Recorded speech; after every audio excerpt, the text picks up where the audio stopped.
الحمد لله رب العالمين.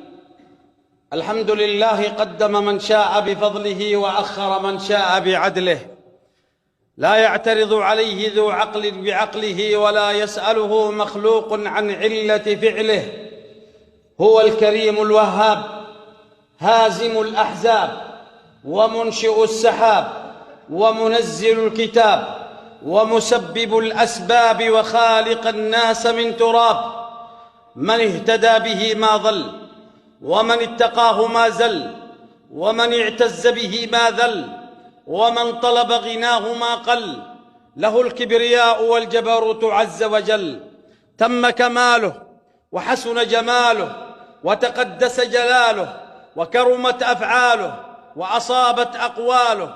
اطلع فستر وعلم فغفر وحلم بعد أن قدر، وذكر من ذكر وزاد من شكر وقسم ظهر كل من تجبر وكفر. نحمده على حزن الأمر وسهله، ونحمده كما حمد نفسه وكما حمده الحامدون من جميع خلقه، ونستعينه استعانة من فوض أمره إليه، ونستغفره استغفار مقر بذنبه معترفا بخطيئته.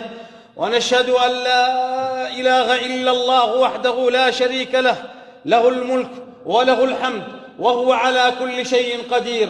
ونشهد أن محمدًا عبده ورسوله الذي ما ضل وما زل وما ذل وما مل وما غل وما كل، فما ضل لأن الحكمة ترعاه والله أيده وهداه، وما زل لأن الله غاديه وجبريل يكلمه ويناديه، وما ذل لأن العز رديفه والنصر حليفه، وما غل لأنه صاحب أمانة وصيانة وديانة، وما مل وما كل لأن له همة كريمة.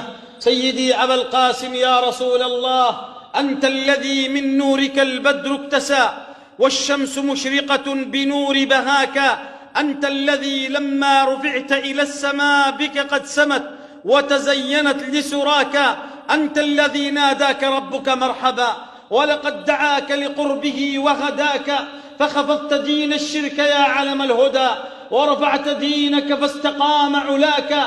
ماذا يقول المادحون وما عسى أن تجمع الكتاب من معناك.